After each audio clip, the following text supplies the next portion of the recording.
Okay, it is the month of Halloween, so I figure what better to start off, the 31 days of horror than with Halloween. Not the John Carpenter one, sorry. This is the Rob Zombie Halloween. Now, I'm a fan of the original. I've actually driven past the house where they actually, because most of the original one was filmed in Bloomington Normal, to the best of my knowledge. But this is the Rob Zombie re-envisioning, I guess, because you don't want to use the term remake anymore. I'll go with the good. I like the fact that he showed a little bit more of Michael Myers as a kid. The scene where he pretty much beats up a bully with like a tree branch is good. It shows, a lot of emotion. It's very brutal. Sets a tone for the whole movie. And that's about where what I enjoyed kind of ended. You get some really good character acting, but they almost tend to be in cameo roles. The main babysitters, I'll be honest, I didn't care at all for them.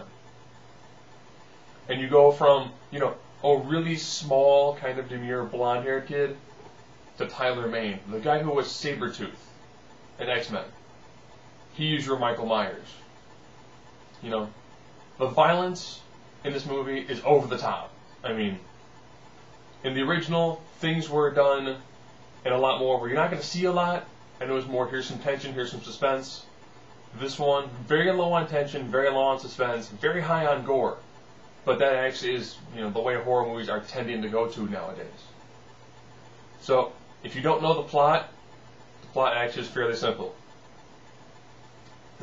For Rob Zombie, you have a small kid who grows up in like the trailer park redneck, mommy's a stripper, there is no daddy, so living boyfriend's kind of a douche. And then all of a sudden one day, he gets picked up by some kids at school and goes, you know what, I'm going to beat one to death. And then he realizes, that's a good way to solve my problems, by killing people. We get occasional scenes with dealing with psychiatrists by, it's okay, but so much of the movie is based upon the acting of a kid. And if the kid comes across realistic, and it comes off very natural, it excels in the movie. Look at Sixth Sense. If the kid actor kind of sucks, it can really derail your whole movie. Look at Star Wars Episode 1. This is more of the latter. And then when he becomes, the giant, 6'4", I'm gonna crush everybody in my path, football player looker, hey. All it is then is your virtually unstoppable killing machine. So, to sum it up, I'd say it's a good movie. It's a good re-envisioning. It does a pretty good job of taking bits and pieces of the original story and throwing in a little bit more to try and make it seem like it's a lot more current, as opposed to being well over 20 years old. Did I enjoy it? I thought it was okay.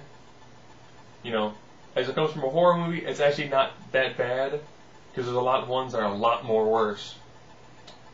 That's right, I said more worse, because poor grammar is cool. Speaking of a lot worse, I'm going to give it to you. I'm going to give you some really crappy movies. Because this is only the beginning. 31 Days of Horror.